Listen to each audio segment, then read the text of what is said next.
kind of talks amongst ourselves with some prepared questions moderated by Paul Marnicek. Then we'll have a 45-minute public question and answer session. That means all of you can come up to the mic and ask whatever you want that relates to what we're talking about tonight. And throughout the evening, our focus is on understanding how people travel, what challenges exist, what transportation solutions are the most important to the community. I encourage you to participate. You've already arrived, right? It was tough getting here. You're here now. Stay with us the whole time and work with us. Whether you are a resident, a commuter, a business owner, or a game day or event attendee, every perspective is valuable. And in advance, thank you for being here and contributing to our work. So next, I would like to introduce Dr. Ali Makarachi, who will give you an overview of the traffic analysis.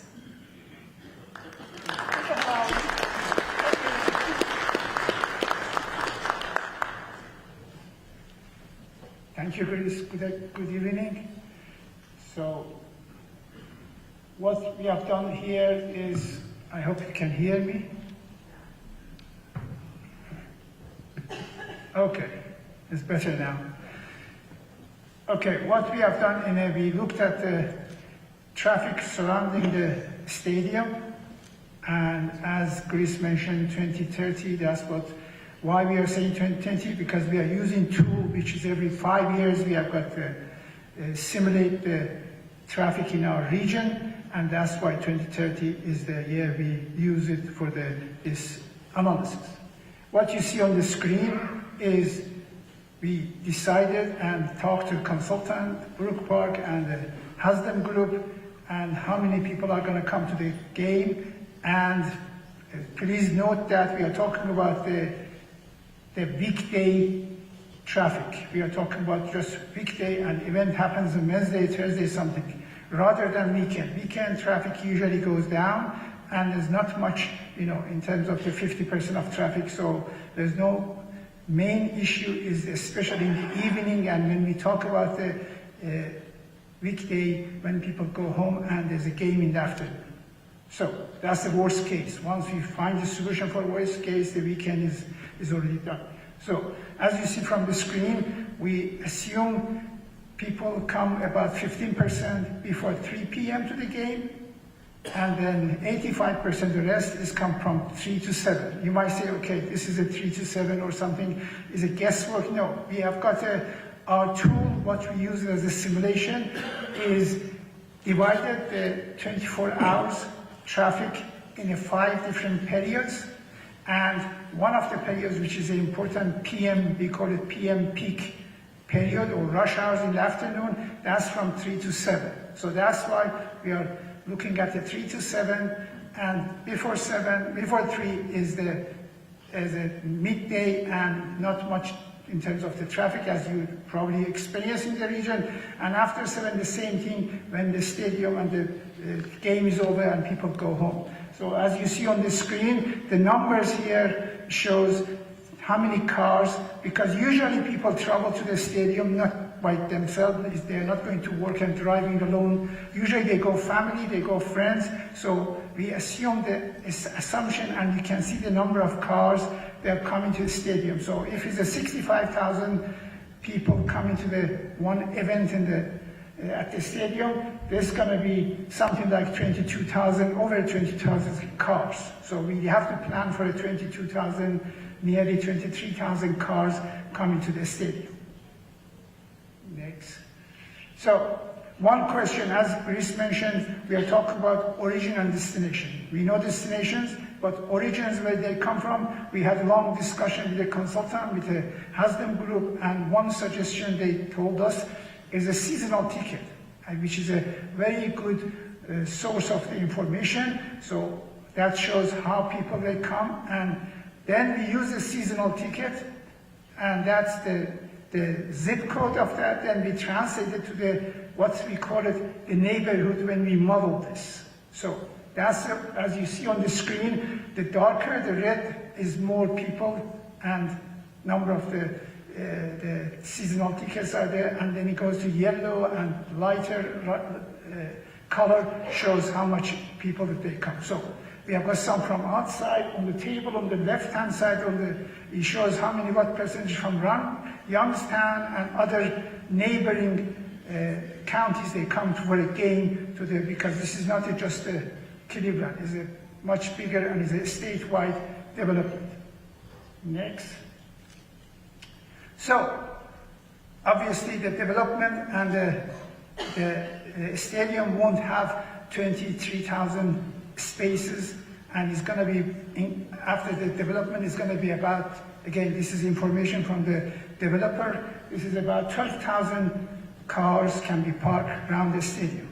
But the rest is going to be outside, and that's what City of Brook Park and Mayor were working on the council, and they are trying to get this parking lot. As you see on the screen, the different neighborhoods and different location is going to be parked. So these are our destinations. Then from there, they're going to walk to the stadium. Through the sidewalk, through the bridges, they're going to build this for safe walking from the parking lot to the stadium. Next.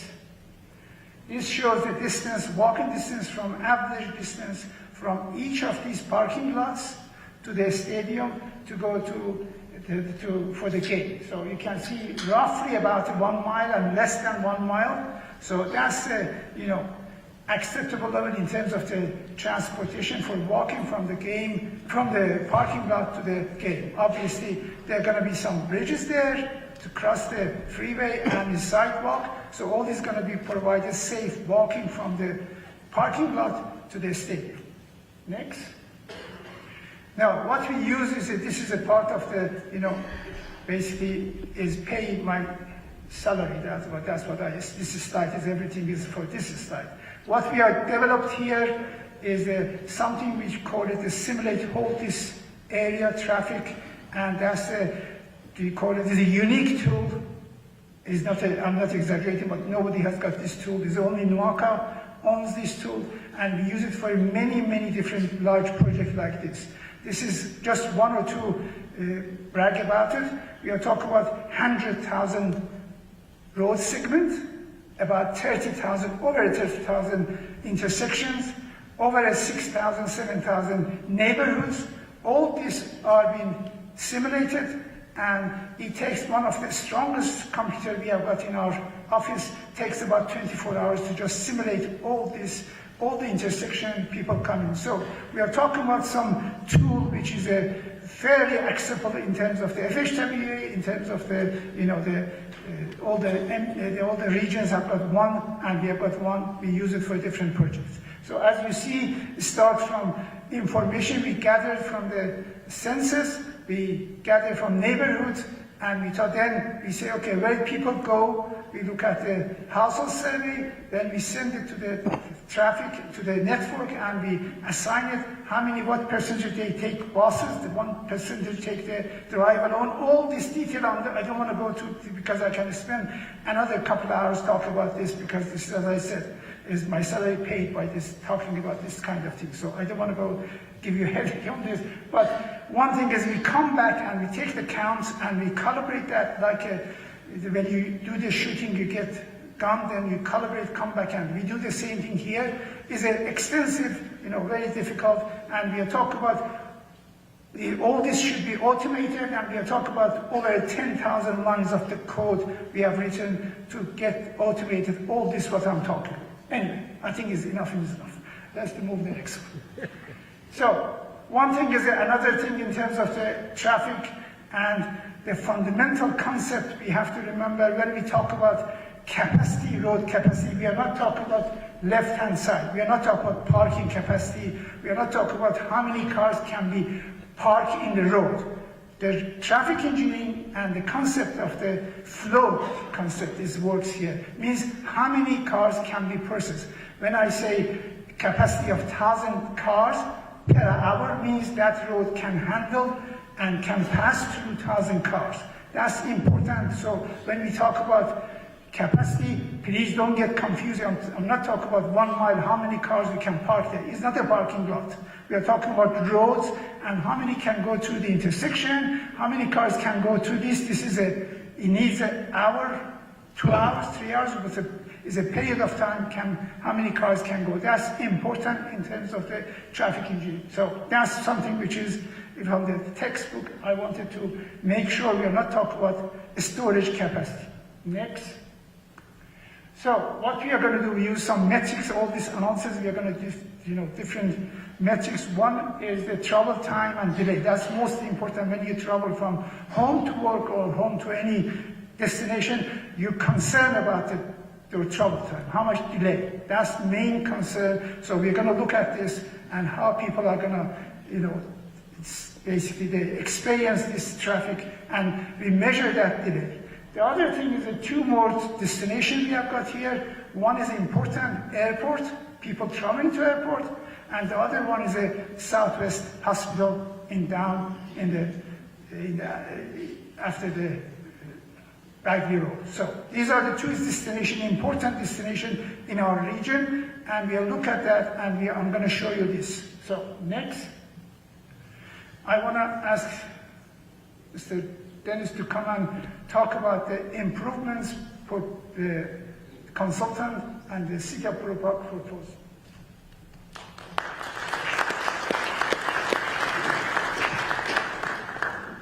Thank you, Dr. Marcoraci. So Osborne Engineering is really honored to be working with the Haslam Sports Group. We started working with them almost 2 years ago when they said, can this even work? They said, here's a site we're looking at, don't tell anyone. And is it even possible to get all this traffic in there and make it work? And our initial study said, yes, it will. And so we took it another step further, and so we started design almost a year ago now. We started design work, and if you look at the screen here, anything that you see in pink are new roadways or improved roadways. I'm sure most of you are familiar with the street infrastructure, roadway infrastructure that's out there right now. All the 5 points roads, a lot of one-way streets, some turnarounds, lots of stop signs. That just would not work to handle major event traffic. So we worked with our traffic modeling crew and our design team to go through a lot of iterations to figure out what roads and bridges would be needed to facilitate efficient traffic flow in and out of the site here. So if you look here, we broke it into improvements, different improvements, 6 of them that we'll talk about tonight. The first one is the 71 northbound exit ramp. We intend to widen the exit ramp, add an extra lane, so that during an event we can have near continuous flow of traffic, 2 lanes of traffic turning left onto Snow Road from that northbound ramp. And then they would go across the Snow Road Bridge and onto the site. The second improvement is the southbound ramp, and none of this work is happening on I-71 main line. It's all on the ramps. So on the 71 southbound ramp, the ramp that goes straight down to Snow Road from 71 south is very much the same as it is today. We will still have the other ramp that goes from Snow Road over to Angle Road, so you'll still be able to make that movement. The big box trucks that are heading south on Angle will still be able to make that movement. But the major improvement with this number 2 is a new southbound flyover ramp. So anyone coming to the site can go south on 71, take this exit ramp, and instead of having to interact with Angle Road or the railroad tracks, they will fly over, they won't fly, they'll drive.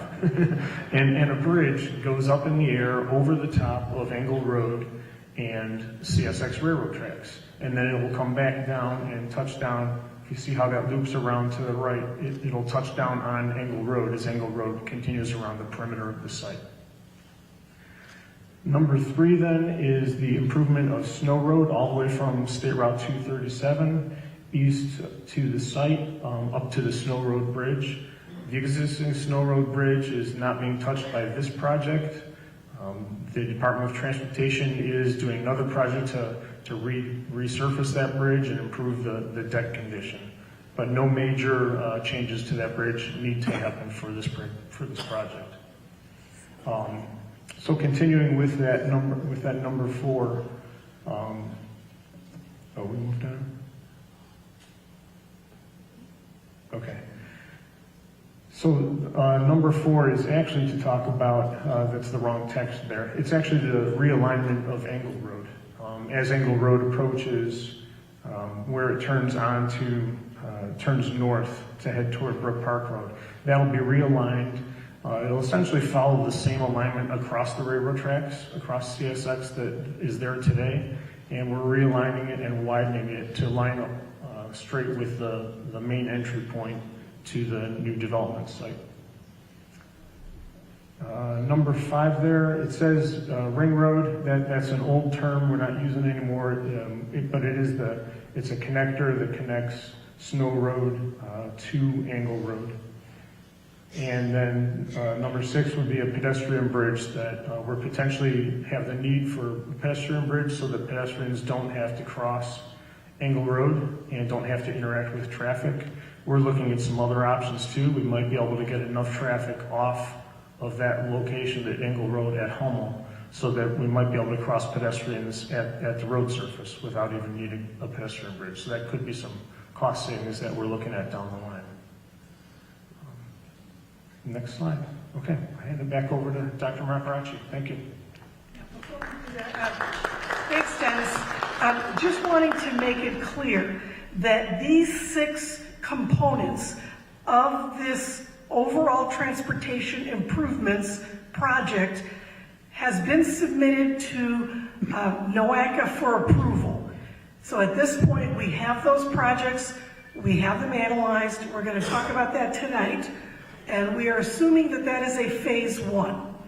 We still need to look at the rest of the influence area, meaning the adjoining communities in Cuyahoga County, to determine if there are more infrastructure improvements that need to happen. So that's what we want to talk a little bit about tonight as well. But letting you know, these 6 are what's up for approval now.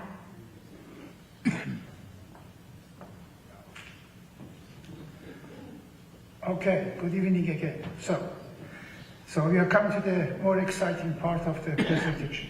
So as Grace mentioned, we have got 3 scenarios we're going to look at that. The first scenario is a base for the 2030. That's something which is we use it as a benchmark. So we have to compare when we say it's getting worse or better. We have to compare with something. That's a scenario which is in 2030, nothing happens and no development. So we compare with this one as a benchmark.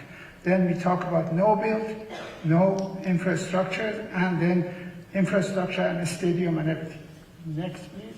So, as you see from this, these are showing the result of the simulation. On the right hand, when you're facing is the left hand side for you is a base, the one I mentioned, the benchmark, and that's what we are comparing. As you see, if nothing, that's from 3 p.m. to 7 p.m. There's some congestion there. If the roads and the links, the joining lines are not colored, means is not congested and is go through. Then when we look at the left hand side, you will see there are 2 interchanges in this region of this study area and near the stadium development. One is a Snow Road interchange with I-71, and the other one is the Bagley Road interchange with I-71. These are the 2, as you see from this different, and when it's a red means again volume over capacity, and that's the over the capacity road can handle, can process. So that's you see on the different interchanges and different locations, we have identified these locations. Next. This is the main issue after 7, although there is not much traffic after 7, but still people when they leave, they want to get to the freeway and it's going to be some congestion, leaving the parking lot to go to the freeway, then they go back home. So then you can see there's 2 different, on the right hand side, your right hand side is going to be some congestion on the exiting to this I-71 the ramp, because people are leaving, joining the I-71. As highlighted here, you see that on the previous one, it was joining, coming to the stadium, now is leaving and the exit ramp is congested there. Next. The congestion on the Bagley interchange, as you see in both sides of the Bagley Road coming to the interchange, is congested over capacity, showing by red. When is it orange, means is coming to the, is at capacity and just barely going to the next. Now, we thought, okay, when this happens, especially in 3 to 7 p.m., when people come, to the game, where is the distribution of congestion? As you see here, three different, before 3 p.m., 3 to 7, and after 7.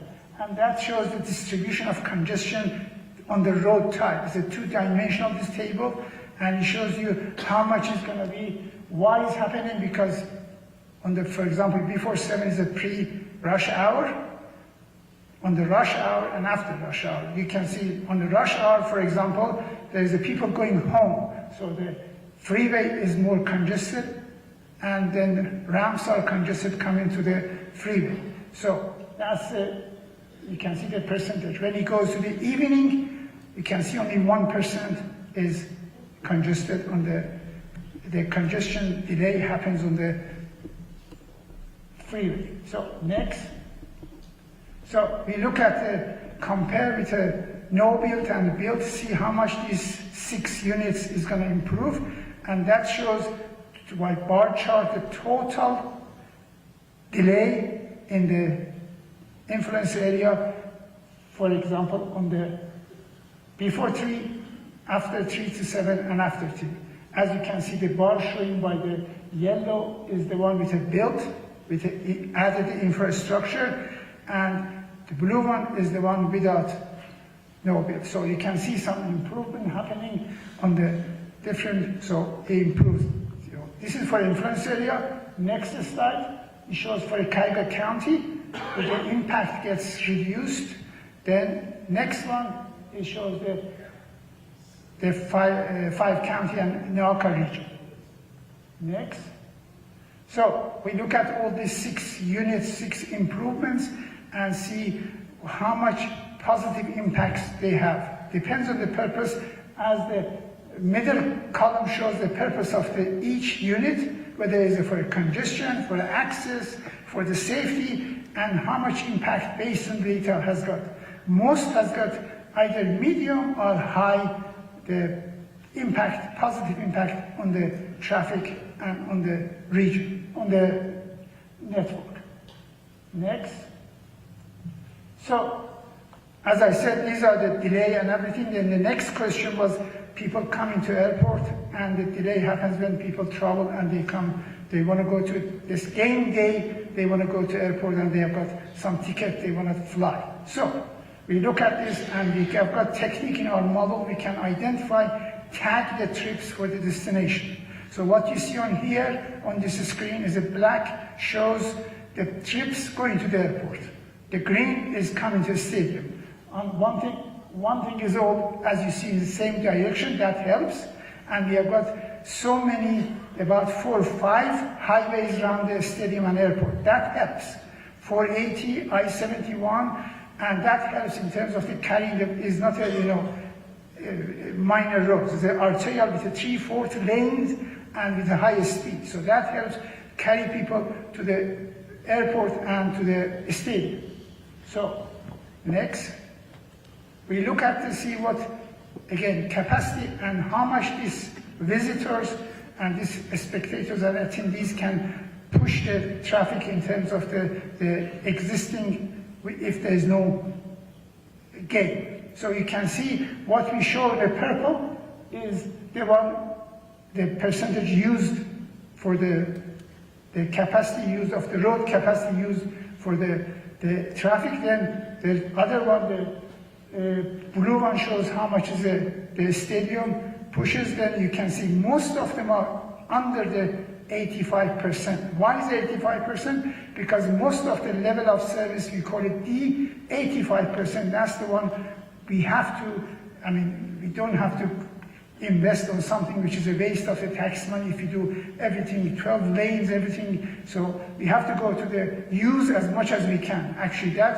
the stadium and the game helps. We use up all the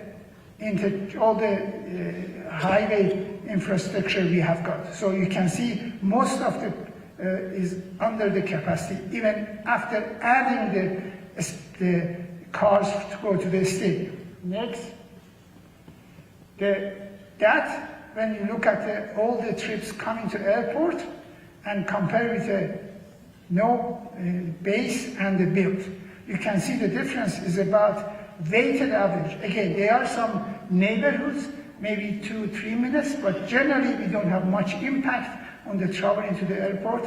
Is about a minute in general leaving or coming to the airport if there is a game, and that is not going to be a much impact on the negative impact on the travel into the airport. However, there are going to be announcement for the game, and there's going to be people and residents will know, and there's a game, so probably they leave early as the holiday season. TSA says come early because there are so many people. So these are minor, improvements in terms of 1 or 2 minutes in the travel into the airport. So generally no negative impacts on the travel into the airport. Next. Now we looked at the hospital, Southwest Hospital as you see in the south of the Bagley Road. And the same thing is the black line shows the trips going to the hospital, and the green one is the trip going to the game, to the event.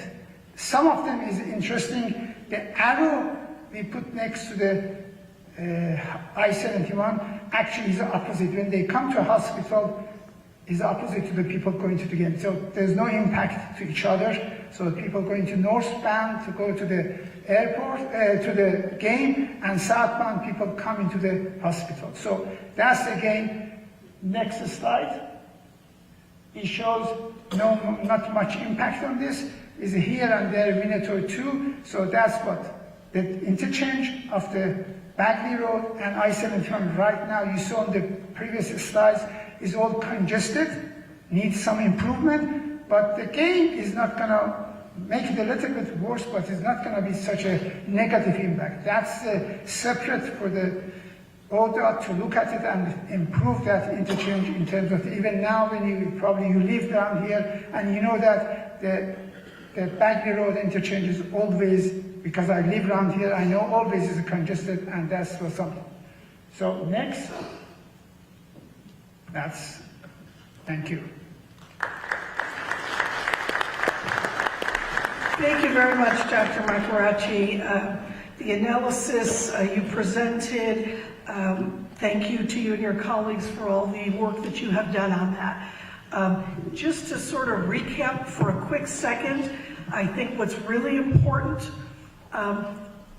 there's going to be some delays.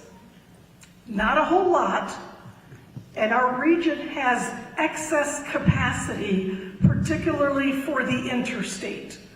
Our transportation system was built for a much larger population than we actually have. So the interstate will be able to absorb a lot of it. Where you saw some concerns are on the arterials and the local roads. So that's what we need to pay special attention to, and that we are going to continue to study. Now Danielle Render, our Director of Public Affairs, is going to take us through the interactive audience polling. Danielle, are you going to do it from there? I'm going to do it from here.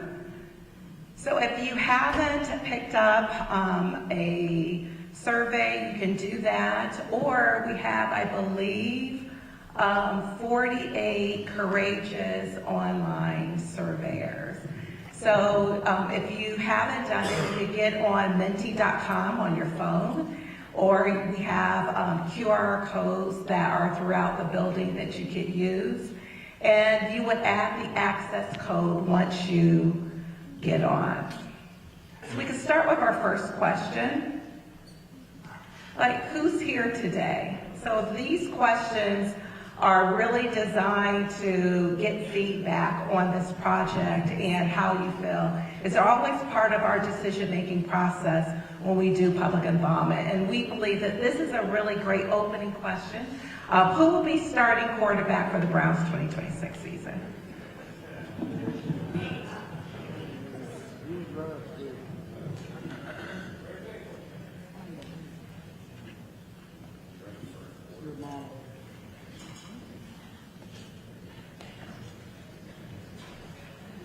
We have more and more who are responding, and we'll wait a few minutes. Can we talk about Can we go road? back to the code? Is it, no, actually, we can't on this now. She's already in the middle of it. Is there a code on There's this? codes here and outside. And it's at the top. So if you go to menti.com, and the code is 6583946. And you can see it at the top of the screen. So we've got 79 people who are reporting, and 52 out of those 79, 53 out of 81 are responding. So we're getting some feedback. Yes. And this, of course, is our test question. Some might think it is the most important question related to the Brown Stadium development. So we're going to give it a few more seconds and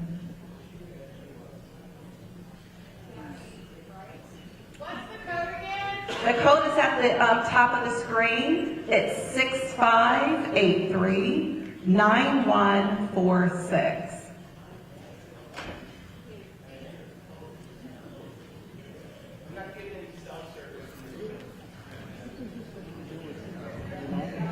AT&T.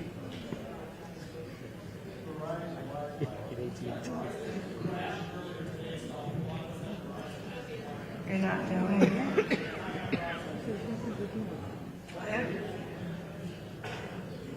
So let us look at some of the results.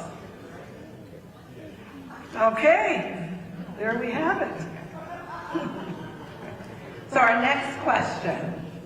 So what is your relationship with the influence area? We mentioned earlier, area is part and the surrounding communities. Remember, we have the influence area we're working with, the county, and then the region. So what is your relationship with that, which helps us to understand your purpose for being here?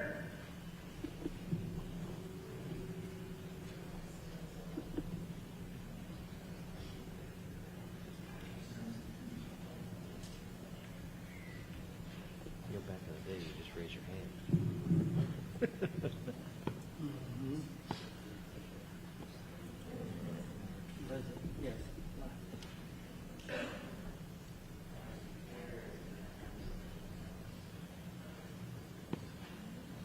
They're rolling in now. We have 100 out of 120.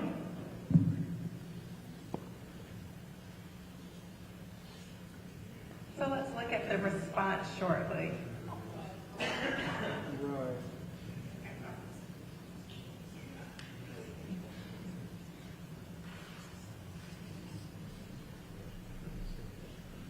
Okay, so the room is filled with residents and some visitors as well as the others. So the next question is, what county do you live in?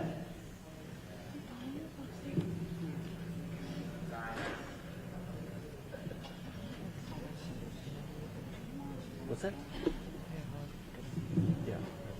Just showed most of the people residents.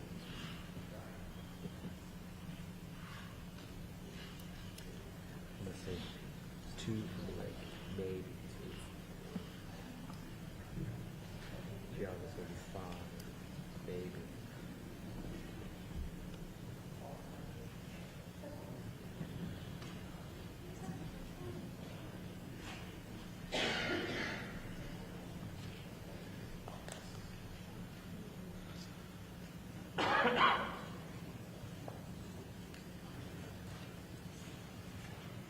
Okay, so let's look at,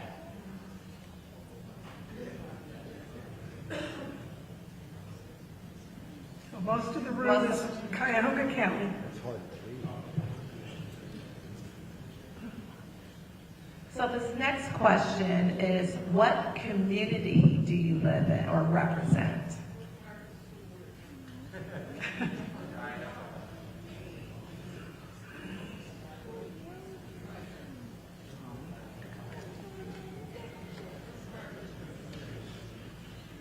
Got it.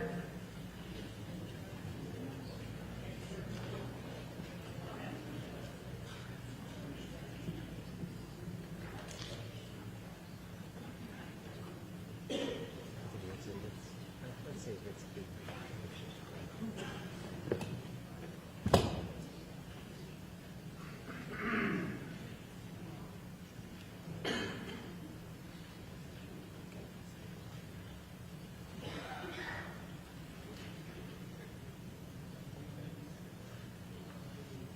Okay.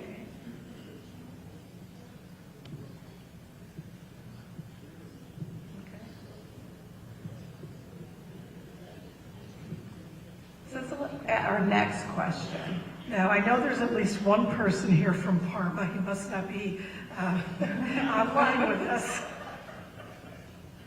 So these questions are, our next question, designed for future game and event attendees. So if you were attending a game and event, how easy or difficult do you expect your trip to be? That's you. You're the first one.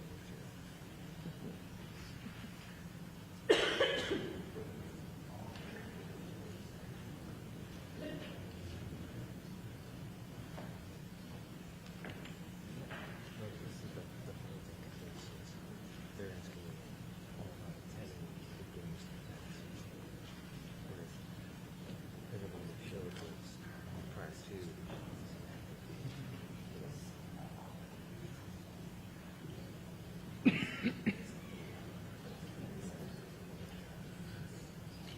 Okay. I think they call that a bell curve. So let's look at the next question. If you were attending a game and event, what part of your trip do you expect will have the greatest impact on your experience?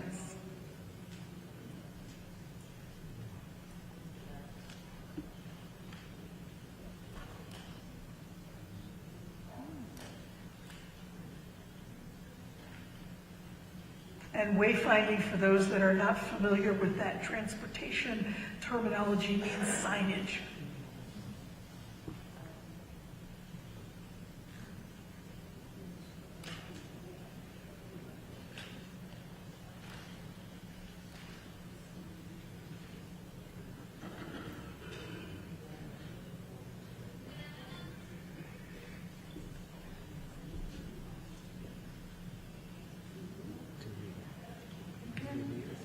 Traffic and parking.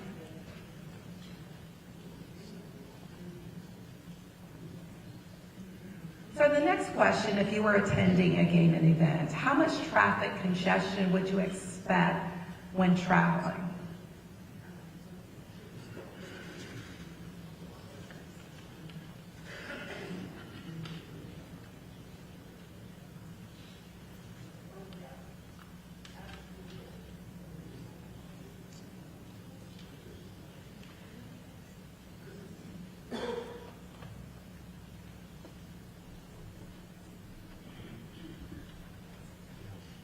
They were talking about this, I could see what they're saying. What they were talking about. I mean, suggestion. I guess Dr. Macarachi didn't convince you.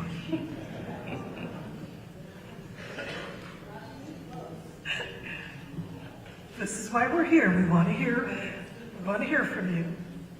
So if you were attending, again, a game and event, how far would you be willing to park and walk?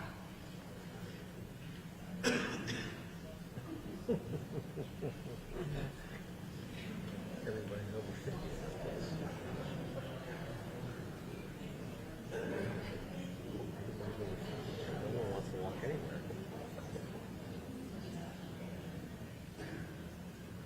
I'm just saying, I would not attend is going to be quite a bit.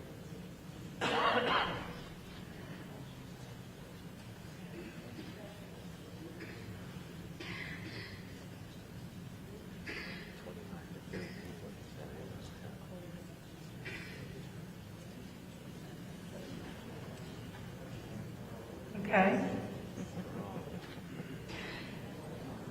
Could you go back to the results?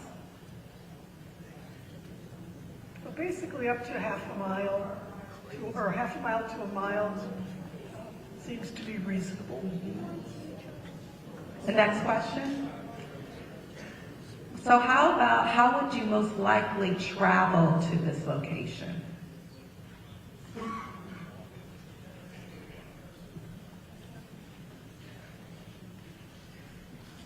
Imagine they're gonna have a lot of bike racks or something like that, huh?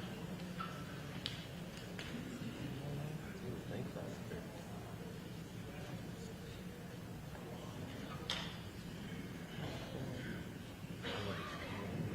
Trust that my bike would still be there right now.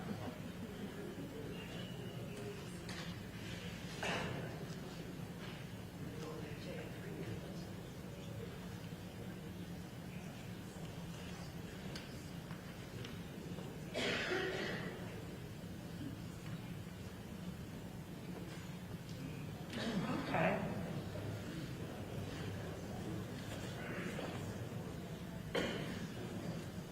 I'd have to say I'm surprised. Me too.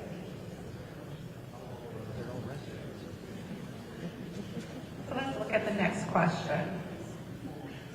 How far would you be willing to walk if you took public transit?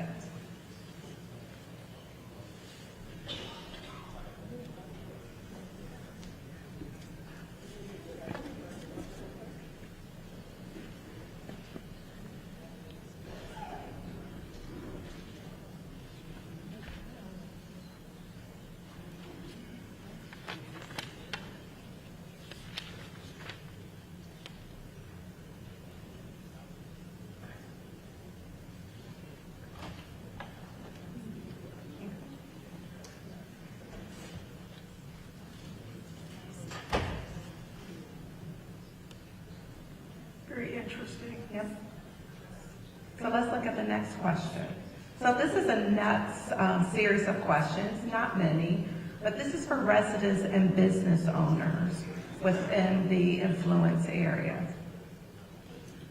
If you are a resident and business owner, which potential transportation impacts are you most concerned about on game event days?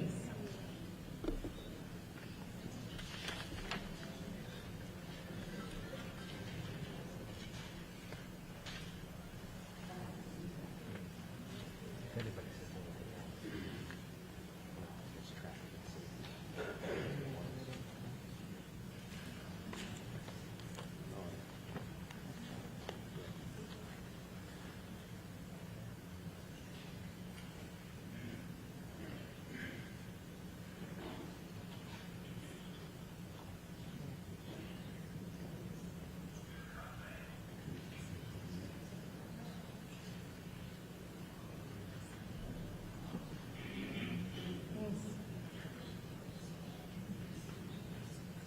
Very interesting. Let's look at the next question. How much impact do you expect on your daily travel on game and event days?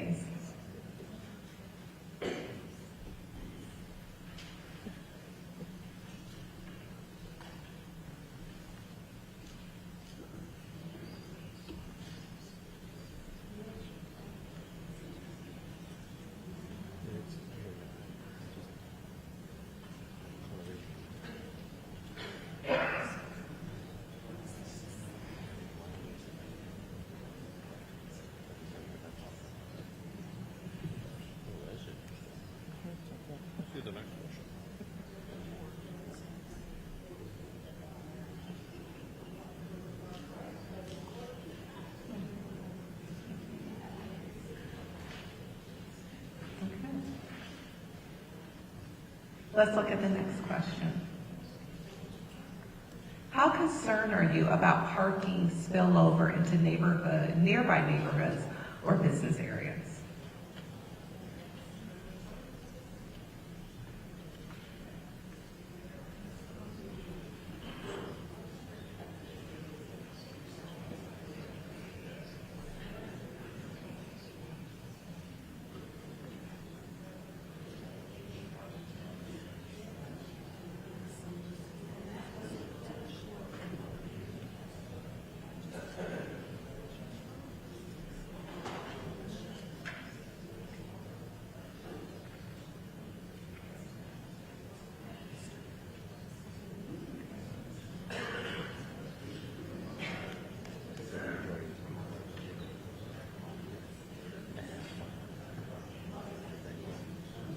So let's look at the next question.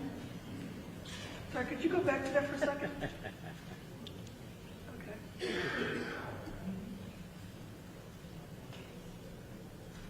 Thank you. When would you expect the greatest travel disruption on game and events day?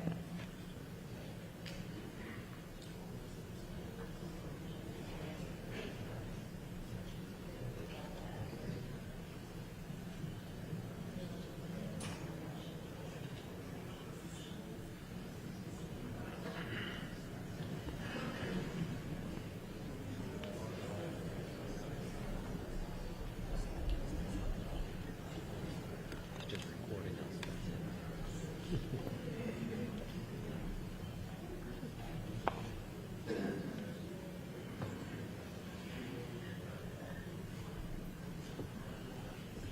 Let's see your response. Okay.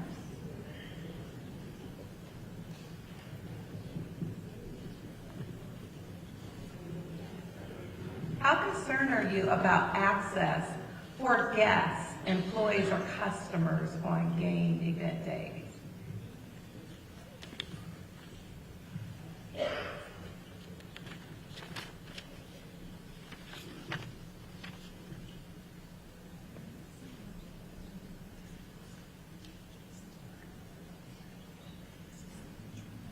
Should be no concerns.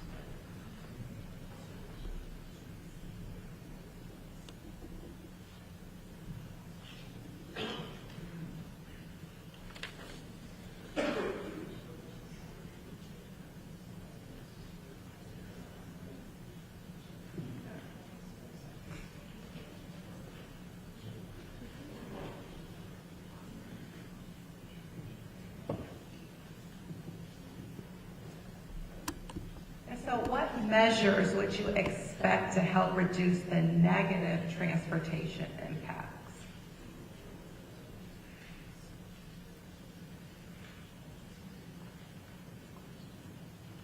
Is that-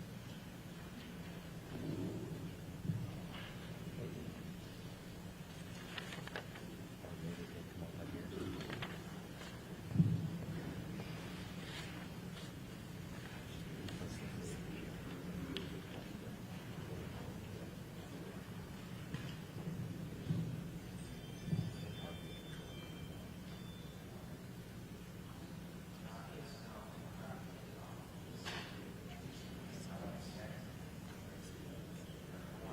Let's see themselves.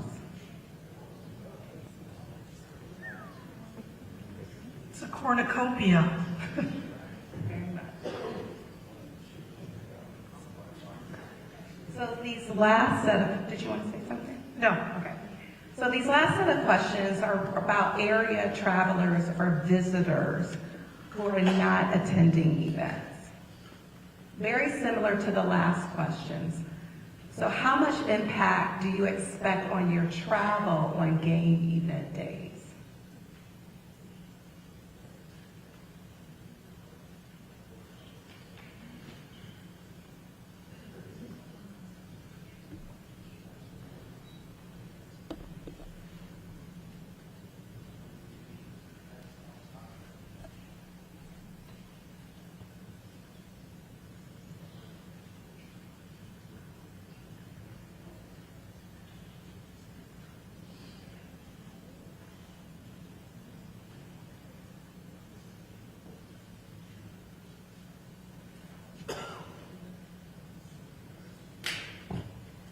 And if you're traveling to and through the area, but not attending a game and event, which transportation impacts are you most concerned about?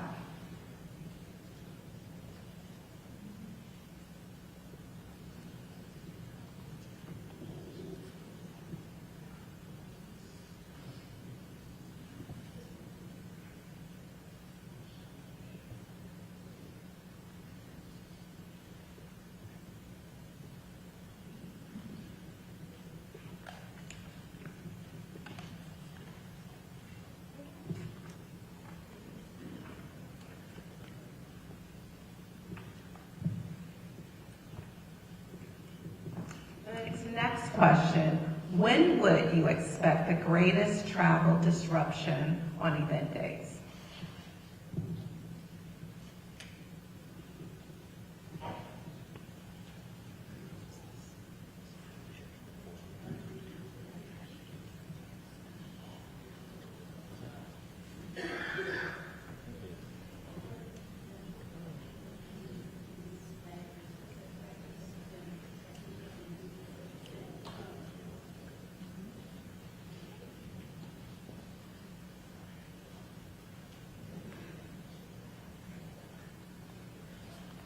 What measures would you expect to help reduce negative transportation impacts?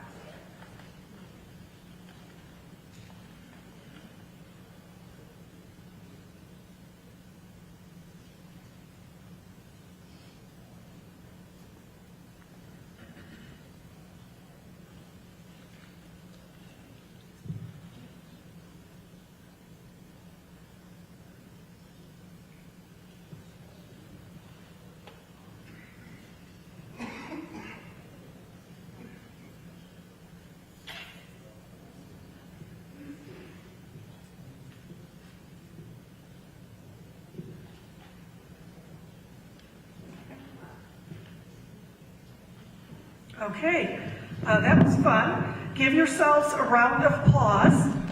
You did a terrific job. And now we're going to ask Paul Marnichek from the City of Brook Park to come up and help us moderate the panel. One more round of applause for Executive Director Gallucci.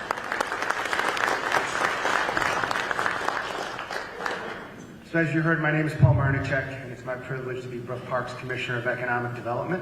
If I could ask our panelists, once again, Mayor Orcutt to come back up, Dennis, Dr. Ali, and they can be joined by Ted Taiwag, who serves as the Chief Administrative Officer and General Counsel for the Haslam Sports Group, as well as Ed May, who is NOACA's Director of Program.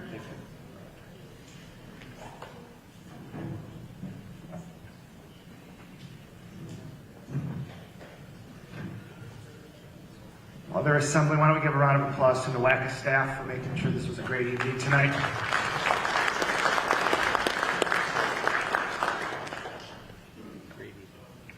Okay. One more. Where's Mr. May? Yeah, Mr. May. Were you looking to make an entrance, sir? Actually, I don't know that we have the...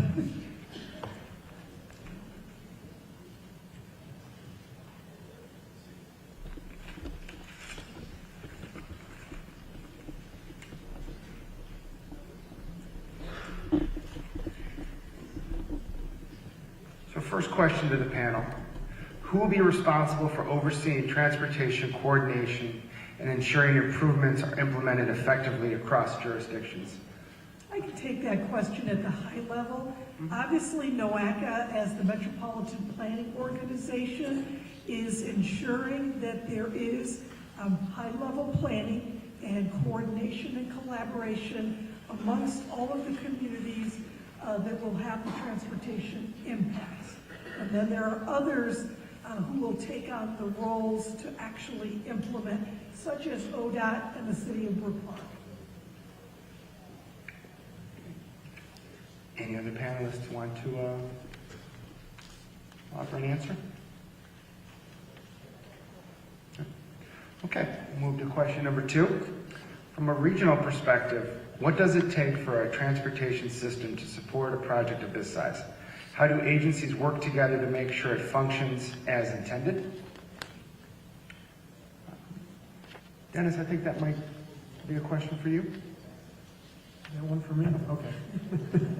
We've had an amazing amount of coordination and collaboration among agencies with adjoining cities, especially Middleburg Heights, and with very key agencies such as Hopkins Airport, the City of Cleveland, working daily almost with NOACA to move the project through, as well as the city is working every day with stakeholders all around the area and property owners. So it takes a lot of coordination, a lot of collaboration, and a lot of people interested in moving this major project, this generational improvement to our region, moving it all forward.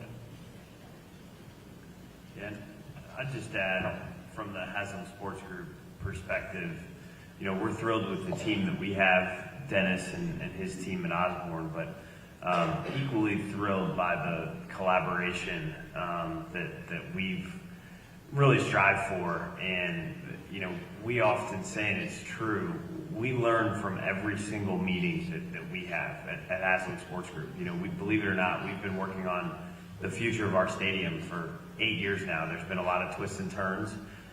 We're so thrilled about where we are, but it is so important to us that this is not just a great result and outcome for our franchise, our organization, for Brook Park, but for the broader region and the broader community. So all the stakeholders that Dennis mentioned, and many, many more, local mayors, the mayors that are here tonight, in addition to Mayor Orcutt, Mayor Castelli, Mayor DeGeer, of course, the airport and the city, and the collaboration has never been better in our process because of some of the wins we had late last year in that local collaborative process. So we're going to continue working day and night to get it right, but it takes that full collaboration, and we're committed to that. Yeah, I'll add to that in our vision statement that I put up earlier, there are a couple of key words. One is regional cohesion. We are concerned with collaboration on that regional level. And then we talk about supporting economic development and enhancing quality of life. And I think most of us can agree that's exactly what this Brown Stadium project is intending to do. And we are all working together to ensure that all of the transportation impacts can be addressed in a positive way. I would just, thanks for those comments, Grace, and thanks for your leadership. I would just add one more point, which is, you know, we don't take this decision to leave the lakefront and downtown lightly. It was a tough decision, but the more work we did, the more clear it was the only long-term solution. As I think most of you know, we have some unsolvable operational challenges that are no one's fault, that are just inherent to the lakefront site, right? And we are investing, my bosses, the Haslams and Johnson family, we're investing billions of dollars in this, what we think will be a transformative, you know, generational project. If we invest all the time and resources and money that we are, and we don't fix those operational challenges, then we have failed. So we are absolutely committed to doing what we need to get it right. And we're really confident in the approach we've taken. Thanks again to the collaboration and the great partners that we have, including and starting with Mayor Orcutt and his team at Brook Park. So the next question is just one of sequencing. Can someone on the panel walk us through how the project will be built? What improvements will it happen all at once? What are the phases? Just what's the timetable here? I'm guessing that's me again. So You better know this, Dennis. I've been living it, right? So we have to get this entire project built in a very short time frame. We're working on design right now, and we're striving to finish design by the end of this year. So it's a very, very quick effort. We have a large team working on it every day. So we finish design at the end of this year. That means the construction can start in early 27. We will phase the construction. Not every road will be under construction at the exact same time. It'll really be up to the contractor that wins the job, that is the low bidder on the job, to decide what order they want to build it in. We have recommended a phasing plan on how they can phase the construction, but it really comes down to the contractor deciding what works best for his, with his machinery and his men. But you will see quite a bit of construction, 2 years, 2 consistent years, all of 27, all of 28, and then we'll be finishing up the infrastructure, the roads and bridges, and the pedestrian access ways. Those will be finishing up in early 29. And I would just add, you know, one more stakeholder that I haven't mentioned that I should is ODOT. And ODOT's been a fantastic partner. They're critical to this. We're going through the ODOT process now. They've been really collaborative, and they're going to, of course, play a key role in delivery. And I think everyone recognizes that this is a very tight, accelerated timeline, and we all need to work together to make sure that it's open for the spring of 29, not just the Dome Stadium, not just phase 1 of the mixed-use development, but the enabling infrastructure that you saw tonight to make sure that it's a smooth operation, and everyone's working really hard to make sure that happens. So Mayor, in your opening comments, you recognize many of the other elected officials from other communities that are here. Can you just speak to a little bit of how Brook Park is working with neighboring communities, Cuyahoga County, the RTA, emergency services, and other partners, just to coordinate and manage the travel impacts? Well, I will say that, first of all, we're in meetings every day, all day long. It's nonstop. And I want to thank all the communities, all the mayors. I think that we have about 5 or 6 mayors that are here, all the way from Solon, Parma Heights, Parma, Fairview Park, obviously Millbrook Heights, that are here. We came together early on this project, and I would say we had over 30 mayors meet. We had to do that in a couple of different meetings because they were so large.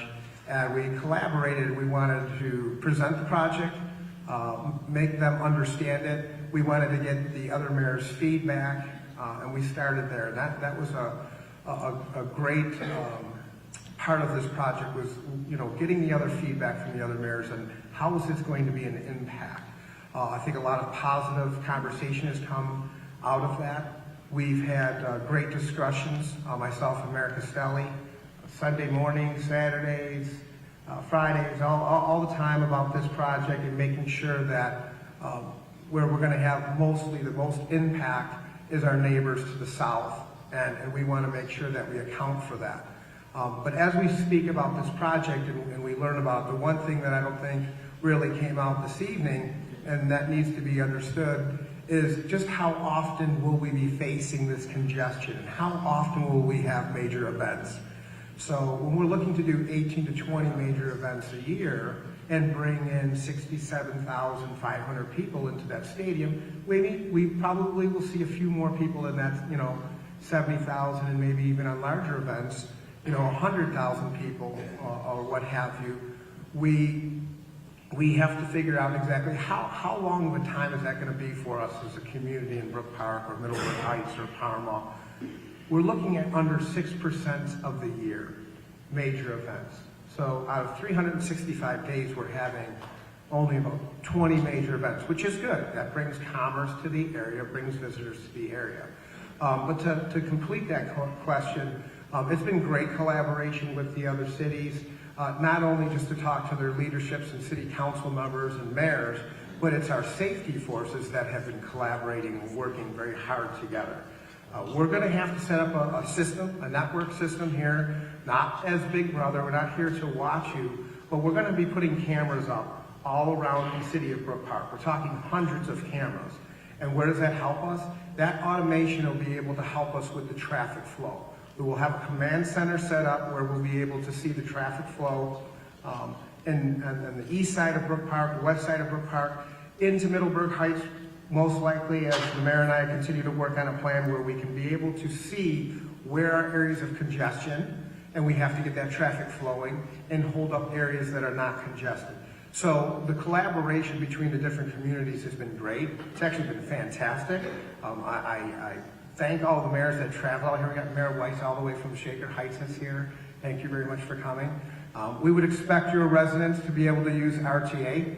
That's one example that I've been using about this project, that you would be able to get on the train in Shaker Heights and take your 35, 40-minute train ride to the city of Brook Park and be able to come here, see a great event, a game or a concert or what have you, enjoy the mixed use, get back on that train and go back. So this really isn't just as an impact of around the area of Brook Park. We do have impacts even further than that, and I'll say that the collaboration has been phenomenal. I would add to that as a metropolitan planning organization, we are governed by a board of 48 elected and public officials. Our board is populated with mayors, county commissioners, our county executive, the mayor of Cleveland, our RTA Transit Agency, and then we have many councils and subcommittees. They're populated with many more experts in the community that will be responsible for many of these operations. We have a Safety and Operations Council. We have a Business Advisory Council, a Community Advisory Council. So we have a lot of mechanisms in place that are not just supportive, but that are designed to support all of the collaboration that is needed for a project of this magnitude. I'd like to add too, and I know it was said a little bit earlier, touched on, there's been a ton of collaboration with the airport. Mayor Bibb and his staff, we have to give them credit. They've been working with our team.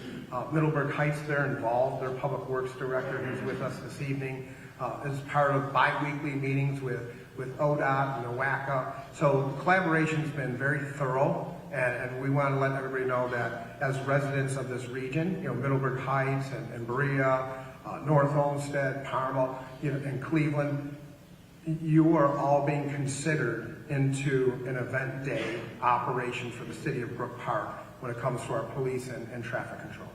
One more just to continue the, I think, appropriate love fest here.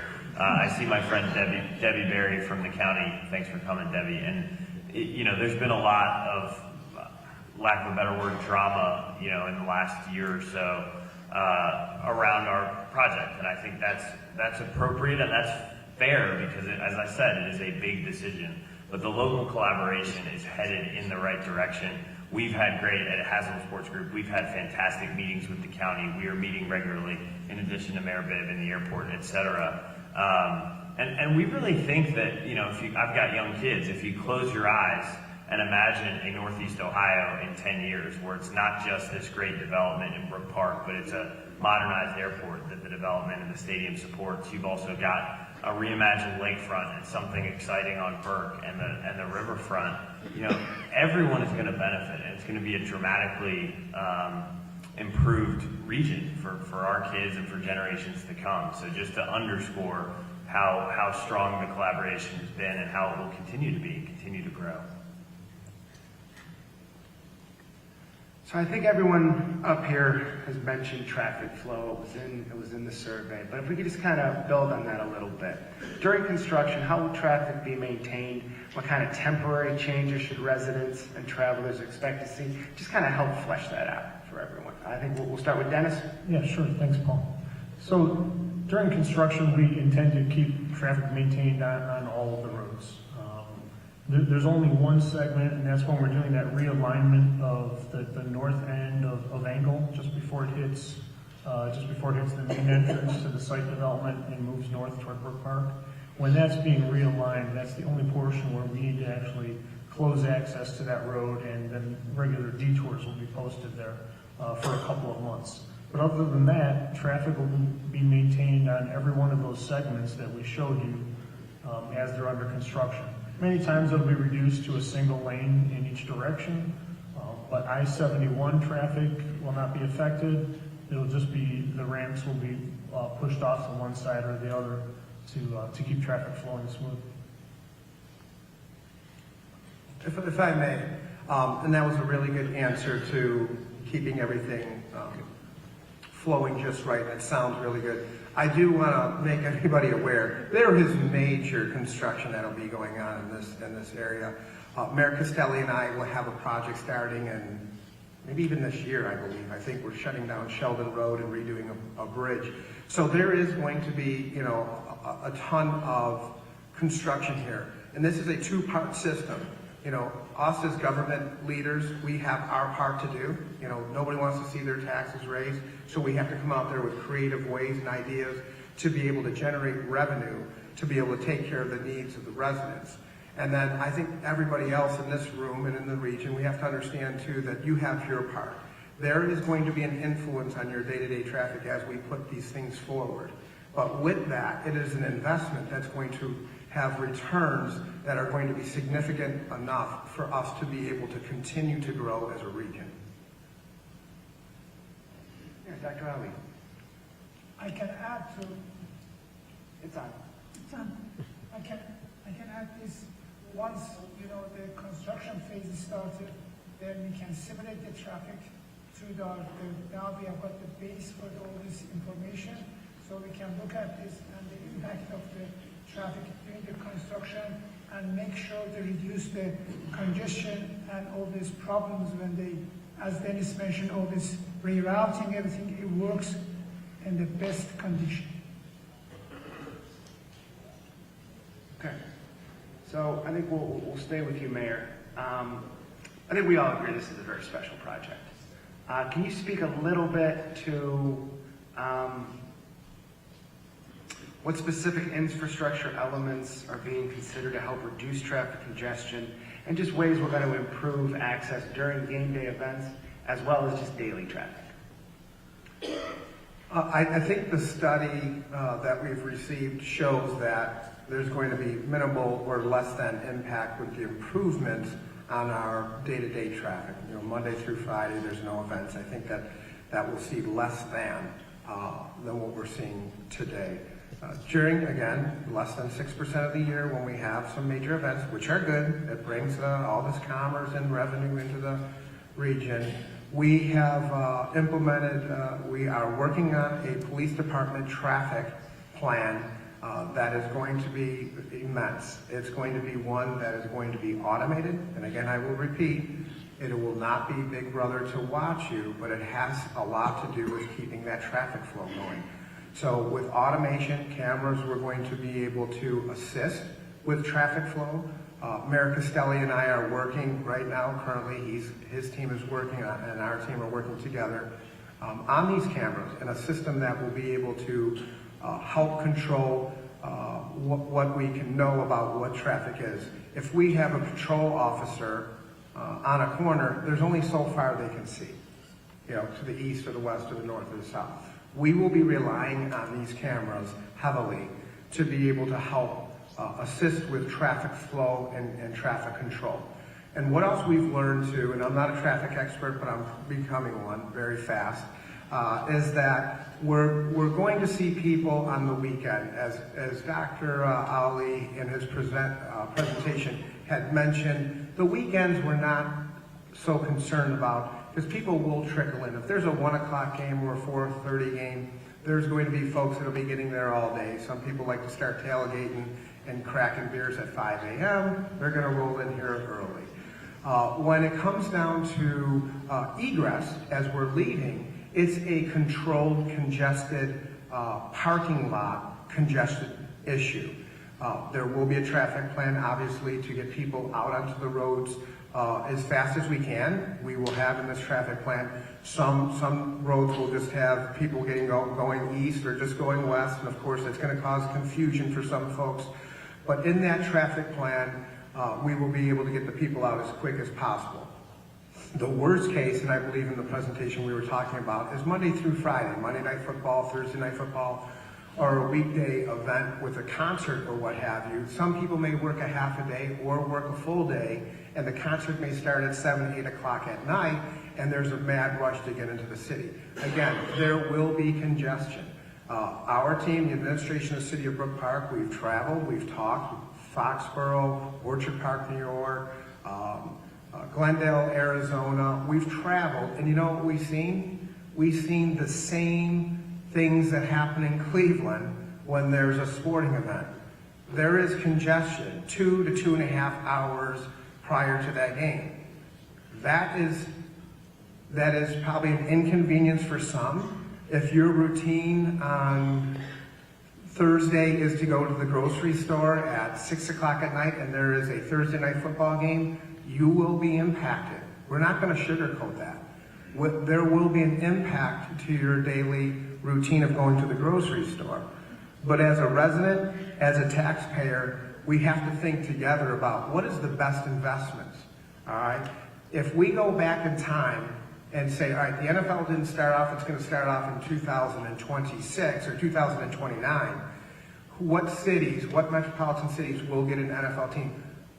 Cleveland wouldn't get one, most likely. We just wouldn't have the market, the people, the population to have that. We're very honored to be able to have an NFL sports team, one of 32 in this country, one of 32 in this world. It's something that does generate money for the region, and there is an inconvenience, but I will tell you and assure you that this administration is working extremely hard with our partners of HSG, NOACA, ODOT, Osborne, to be able to build a remedy to be able to lower that impact on your life while being able to expand commerce to this region. And I would just add, from an HSG and Browns perspective, the amount of work that goes into a game day for us today on the lakefront is pretty remarkable. As I mentioned earlier, there's some just inherent challenges to the site that can only be solved up to a point. But, I mean, the guest experience is one of the absolute pillars of our organization, of our business. And so we're starting now on that game day and event day traffic plan, and we're not doing it alone. All the stakeholders that I mentioned, we're doing it together, we're iterating, but we're also going to adjust it. We're going to see what works and what doesn't, and we're going to constantly improve it. We're doing that today, and we get a fresh start in Brook Park in 2029. We're really excited to hit the ground running and make it as smooth an experience as possible. I do want to address specifically in the question, it talks about we considered impacts and infrastructure elements outside of the city of Brook Park. And I think the Haslam Group and the city of Brook Park have done an outstanding job of taking a look at those impacts and addressing them and moving forward in a very positive way. I do think also that we have worked together to acknowledge that there will be impacts to the adjoining communities. And the Haslam Group has, I believe, committed to additional transportation studies outside of the city of Brook Park in the affected areas, and therefore bringing perhaps a phase 2 of projected infrastructure solutions to the NOACA board and to the public. Great, I'll just add on to that, Grace, thank you. We just started a study last week, the additional traffic study. As we learn more through all the studies we're doing, we learn something else that we might need to do. And so we're doing another traffic study on Bagley Road in Middleburg Heights, looking specifically at the intersections of Engle Road and the 2 ramp intersections for I-71 northbound and southbound, and try to make that whole area work better, not only during events, but also for everyday traffic. So we're looking at that over the next couple of months, and we should have at least some conceptual ideas of improvements that could be made to improve everyday traffic and event traffic within a few months here. So I think this next one, based upon the survey, is probably a question on many people's minds. Will public transit be part of the transportation approach? What are the options that are being explored to support people getting to and from games and events via public transportation? I can start with this one. So public transit, I think Grace did a nice job explaining the different modes.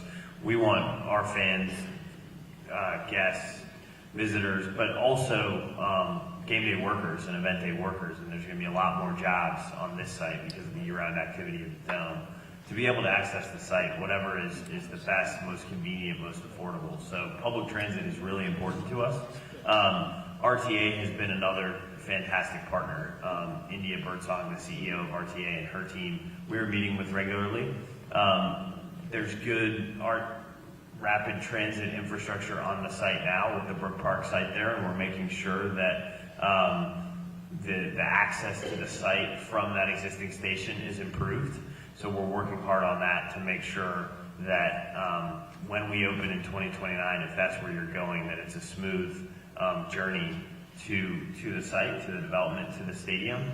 The distance is about the same distance as Key Tower downtown, where many people go to our stadium today.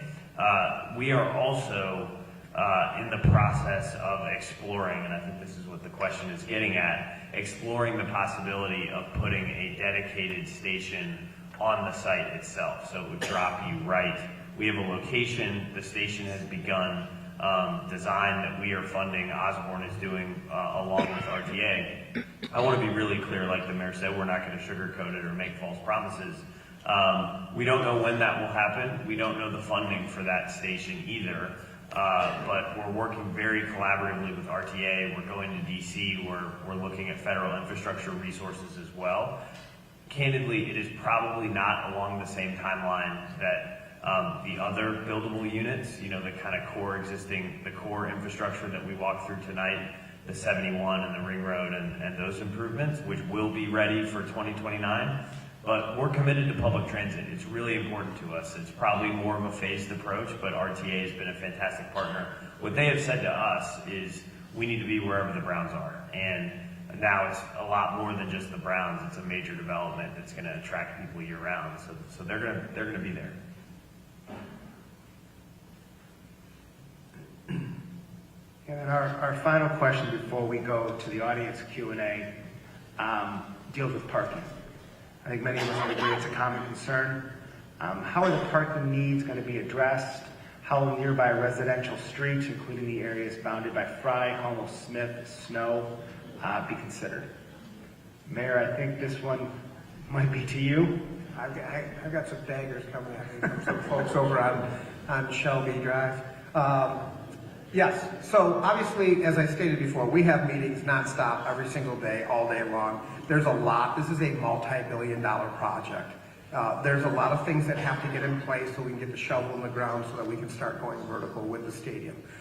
Those are priorities that we have right now.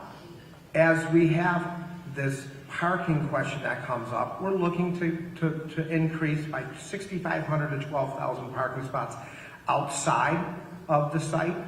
For most people that are not too familiar with our north end, Brook Park Road has many industrial parkways that has a lot of parking lots, a lot of businesses there. We have, with our busy schedules, been meeting with a lot of businesses in the city of Brook Park to find out their interest in entertainment parking, ancillary revenue streams to their business. Those empty parking lots in the evenings and weekends can be utilized to be able to put entertainment parking there. We are batting 1,000 as it comes to meeting with these business owners, and they are adapting to this idea that they would like to be able to change their business. It'll take a lot more work, and we will continue to work on that to make sure we do that. We will work with City Council to be able to amend our zoning laws, Planning Commission and City Council to be able to amend our current ordinances to be able to, zoning ordinances, to add entertainment parking.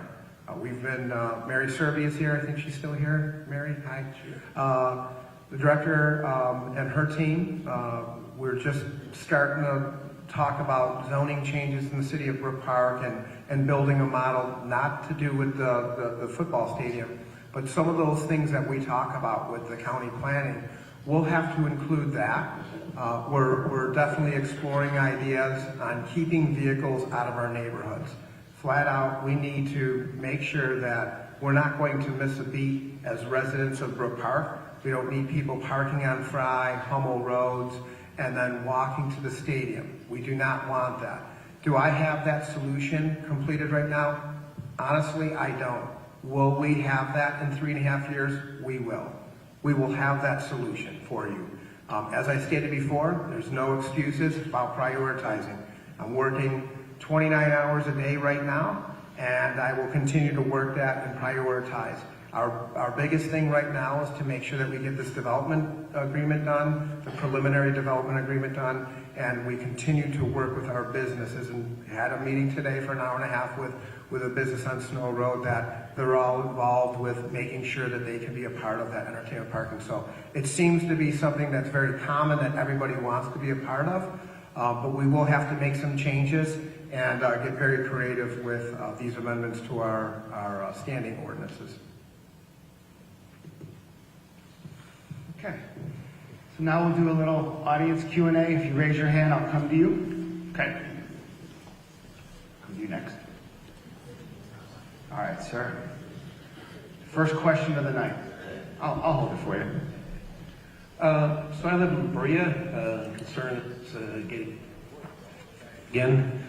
And so do you anticipate any changes to 237, to Eastland Road, or to Sheldon Road? Thank you, sir. Good question. For all those roads that you mentioned, Eastland, Sheldon, 237, no, we don't anticipate any changes to the infrastructure are necessary at this time. They have, like Grace said earlier, we have a very robust infrastructure system right around here. We're surrounded by 71, 480, Brook Park, 237. That's a lot more than it takes to handle our daily needs right now. So those roads are good to go. Thank you. I will say that you will be impacted on Route 237. Our engineer is here. I believe that starts next year, this year. We're resurfacing Route 237 from Sheldon Road North. We'd like to thank everyone for this informative session. This has been really great. My question is specifically to the residents on Ingle Road. Is there any plans on widening those roads or any type of construction? We don't have any plans in widening Engle Road. The construction that you'll see will be north of Snow Road Bridge, the railroad tracks. There will be a realignment there. During events, we will be closing Engle Road off at the railroad tracks. We will not be having vehicle traffic. We know from the studies and understanding through the traffic experts, those engineers have taught us that basically people build patterns.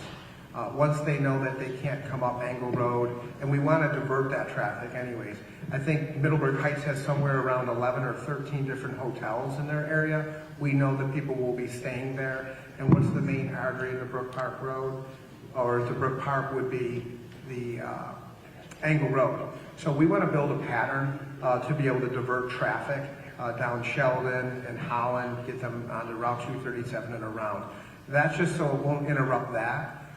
Speaking of neighborhoods, I failed to say when I was getting the daggers from a friend over there, the Hummel Road will be closed, event day. You know, we want to keep it open, not event days. So event days, you will not be able to cross through Hummel Road. There won't be that thorough traffic right through there. So we want to be able to have people to come in from all the different areas, Brook Park Road, come in from the highway systems, and all the improvements that we do to Snow Road. All right, so we have another question here in the back. Hi, my name is Ann Krogan. I'm a Brook Park resident and local business owner. First of all, I'm very excited for the stadium coming in, but I am also a little bit nervous. And I'm seeing all these numbers that are being projected, and it's making my head spin. And could you please reiterate how much of that is going to come out of our property taxes? I'm concerned about being priced out of my home, and also as far as how it's going to benefit us as residents of Brook Park, business owners. Will any trickle down come to us? Will there be any lottery for Browns tickets, as most of us cannot afford them? Will there be loosening of restrictions in Brook Park for example, Airbnb allowances for our homes and verbos? Your property tax question, zero impact. We are not going to have any assessments on property tax for this project. I think if we're following the values of homes in Brook Park, we've seen it stabilize, and I think it's starting to come down a little bit. The comps were set over the last couple of years that really skyrocketed the city of Brook Park.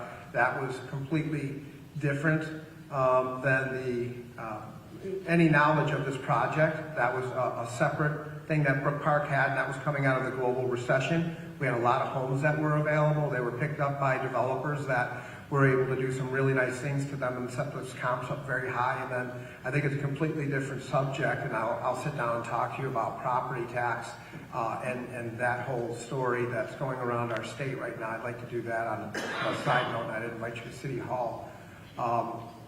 But your other question about the Airbnb, a couple of years ago, Brook Park City Council and this administration had worked on taking the existing law that we have, and we tightened the screws on that even more.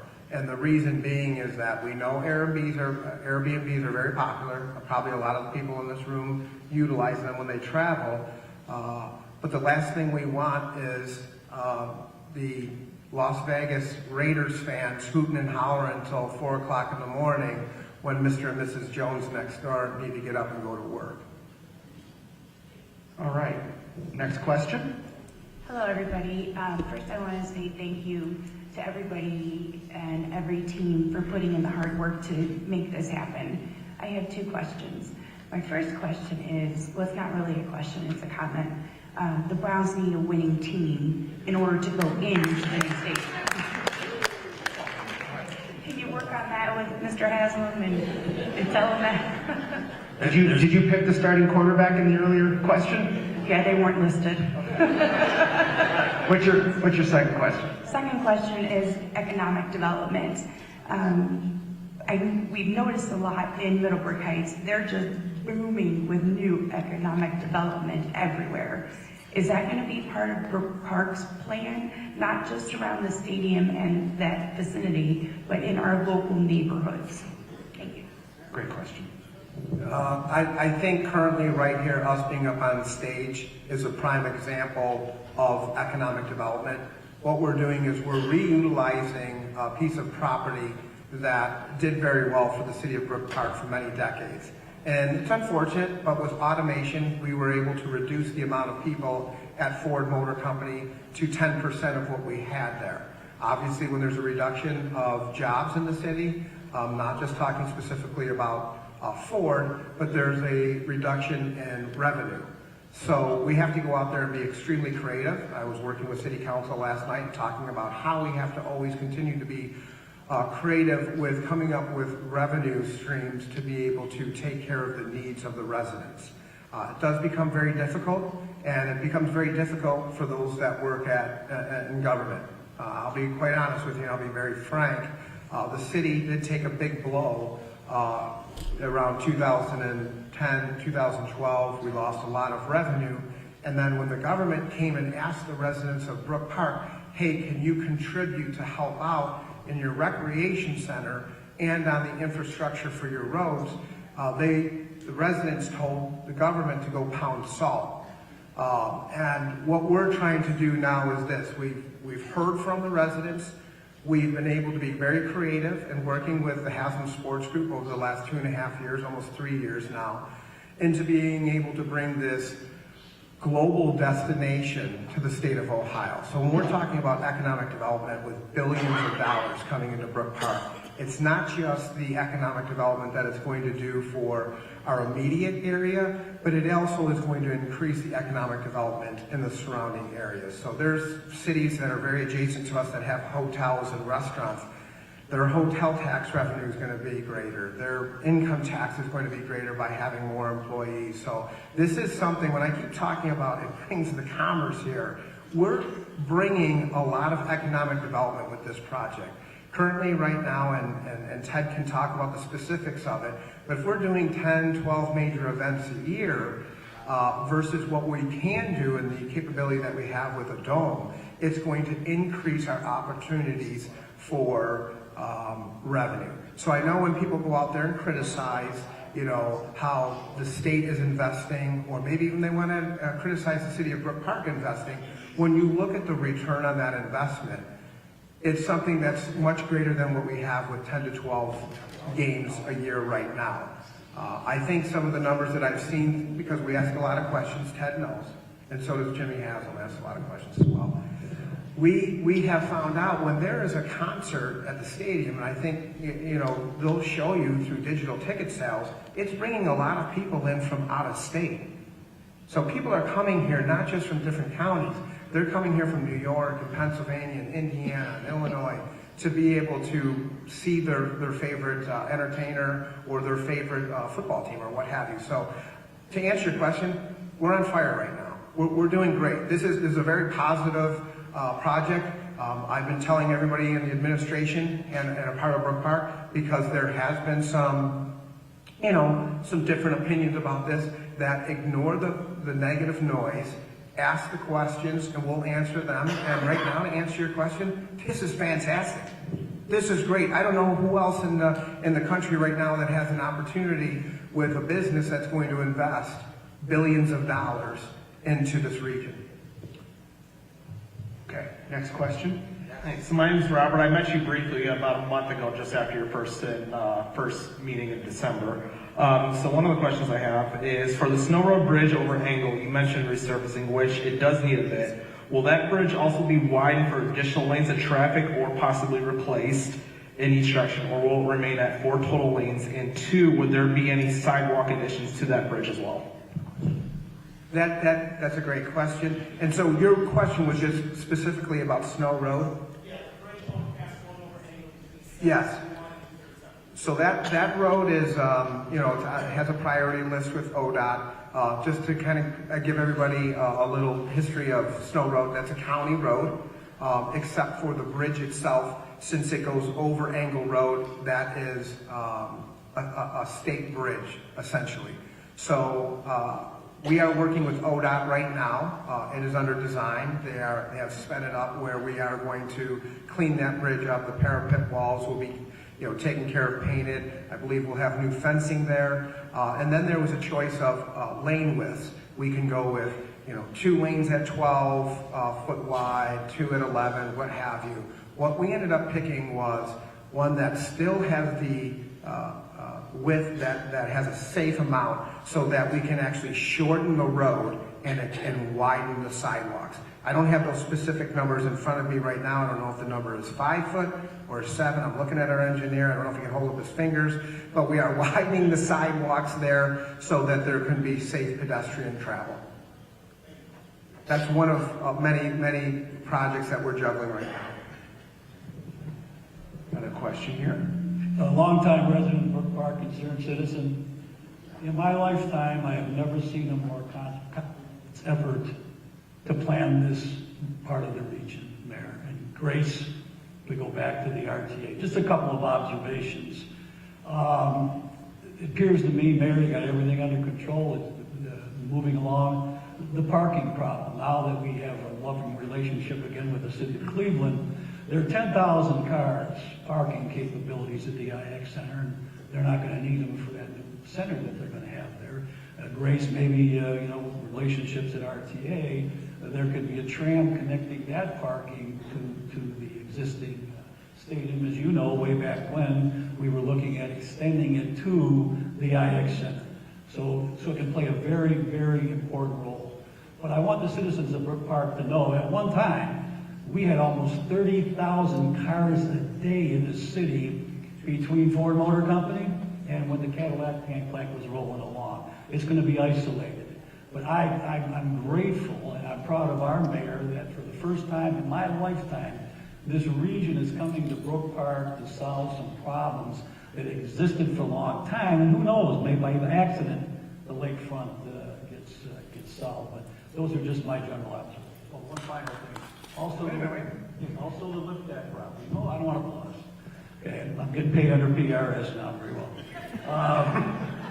Do you have a question? Yes. Can we look at the Liptak property, which is on the other side of I-71? When Ford was going to do the Supplier City, we looked at tunneling under I-71. It's that all-erection crane property. That's another thing that I would suggest that you look at. That's no question. Thanks. Anyone else on this side? Final call. Oh, there we go, sir. You have it written down? I was just concerned about the fire and police. They have hundreds of members that cover Cleveland as it is. How are you going to attract new police and fire, to come here and become new officers and what have you? And are you going to expect mutual aid? And if so, is that going to work with taking care of the residents of Berea and Middleburg? Again, real quick, Paul, before you run away from that. I'm sorry, sir, where were you from? I didn't catch the first part of that. I'm in Berea. You're in Berea, and your question is about the mutual aid? Mutual aid, right. Okay. But overall, how are you going to attract new Brook Park police and fire? Great question. So as this project was evolving a few years ago, and we came into office, we were able to streamline our operations, being able to free up more dollars to be able to take care of our employees just because they deserve it. You know, they deserve their money to be able to take care of us. Some of the systems that we had in place were a bit antiquated when it came to being able to pay police officers, for example. We had a different structure for our fire department than we had with our police department. So what we ended up doing is correcting and structuring them equally so that instead of taking 25 years for you to get the full pay of a police officer that was equivalent to a 4-year, 48-month firefighter, what we did is we brought that down and made it equal because there was obviously less candidates for police that are out there. There's less people being born, so there's just less people available to take care of us.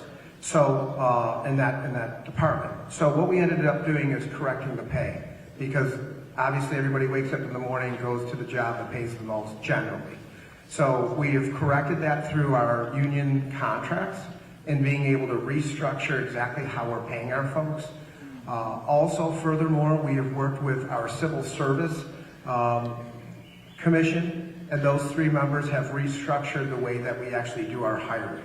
Meaning, before we used to have a test, a written test, 400 people would show up and 2 people would get a job. Fast forward 25 years later, and we would put out that we're having a test, and we would have 3 or 4 people show up. And quite frankly, and people might not want to hear this, maybe you didn't just have the right candidate within that group. So we were less efficient. So we've moved to an online system that's more up-to-date, less antiquated, and we've been able to hire quite a few people. Since I've been the mayor, we've increased our fire department by 7.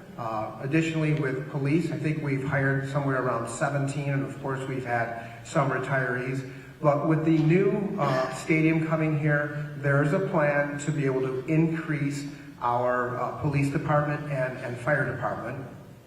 Police department considerably, but I will tell you, much like the highway system, you're not going to spend billions and billions of dollars to be able to widen all the highway systems for 5.47% of the year, for 20 days out of the year. You're just not going to do that.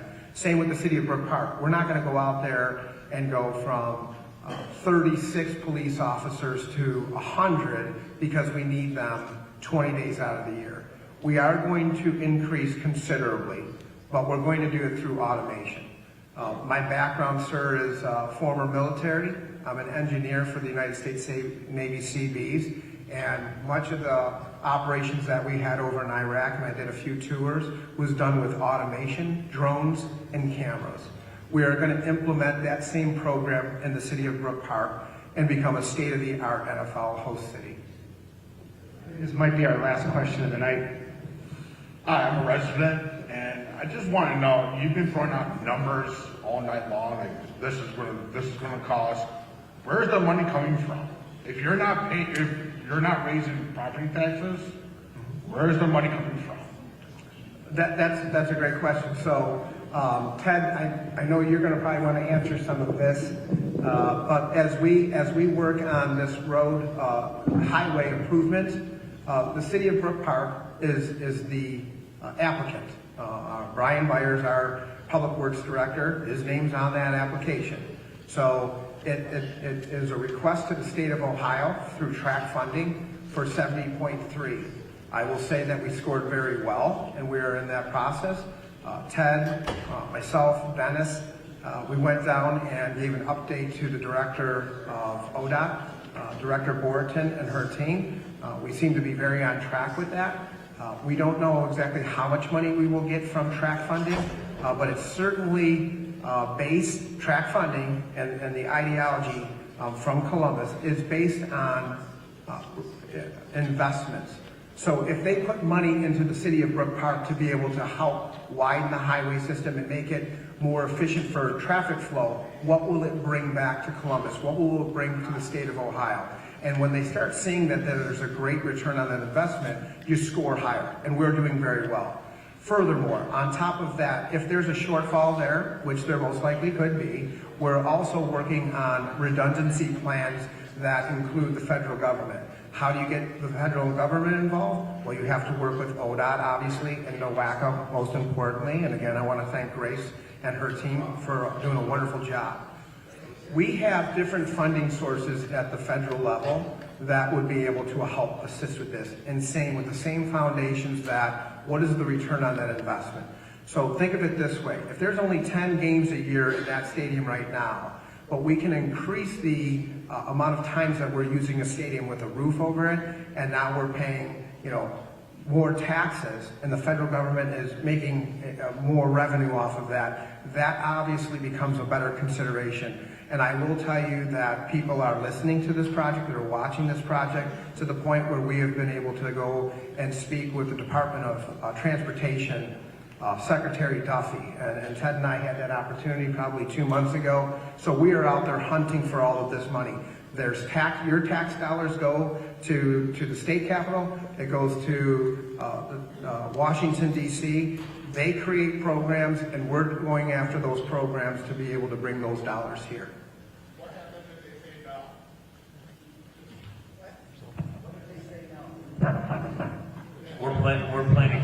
We're planning, it's a fair question, sir. We're planning for every contingency. And if you were asking about, how does this all get paid for, the broader project, there's a tremendous amount of private dollars that, we're betting on this project to be the right move for our franchise in the future. So, as the mayor said, excuse me? We're going to execute on this project along the timeline we said. We're really excited about it. I believe, Executive Director Galucci, I believe there's a few more survey questions. And then, am I correct, are there ways to submit questions through NOACA's website? Yeah, great. Thank you very much. What an informative panel, and thank you to the participants, the public, for all of your great questions. If you can bear with me, indulge me for just a few more minutes.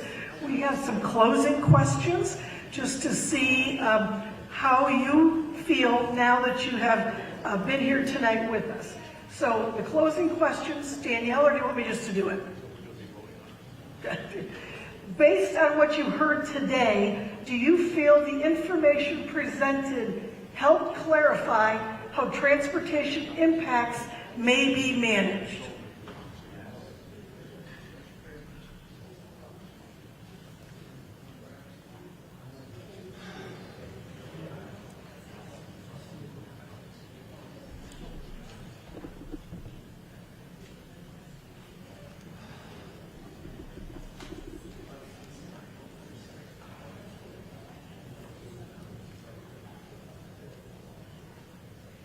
Yes, thank you.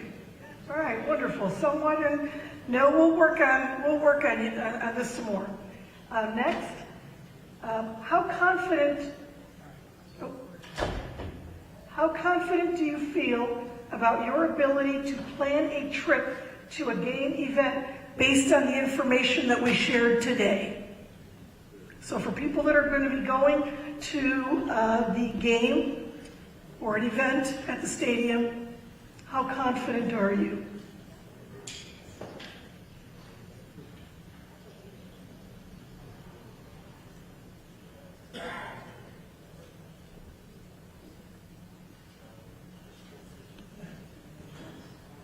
Wonderful, thank you.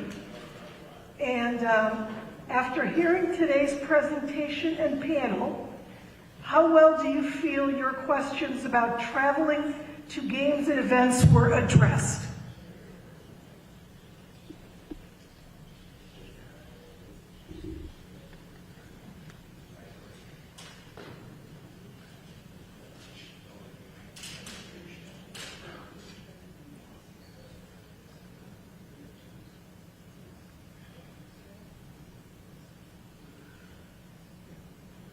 Awesome. Awesome. I believe that was the last question, or there's one more? Okay, for residents, business owners, and non-event travelers, after today's presentation, do you feel your concerns about neighborhood travel, congestion, or parking were addressed?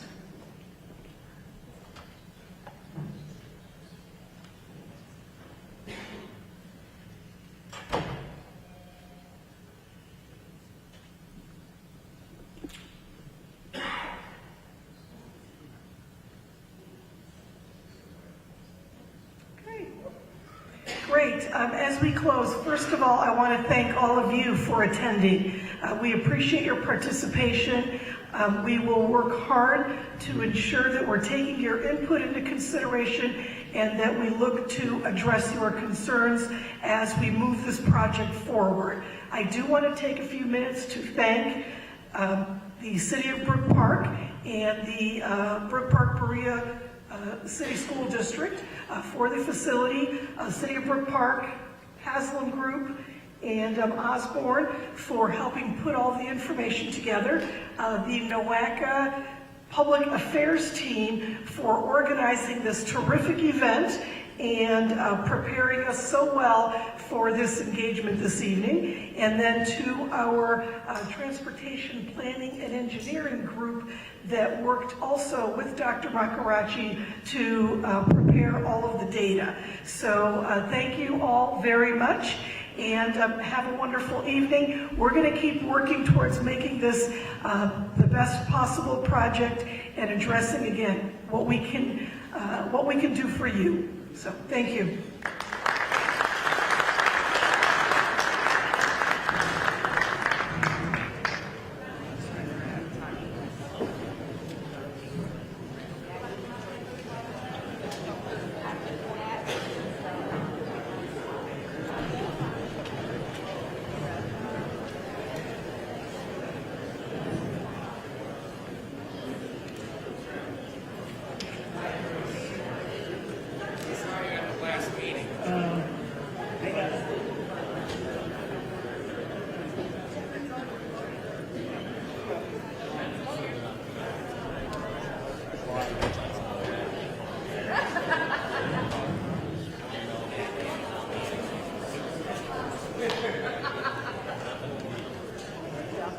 Just reach out to the public affairs.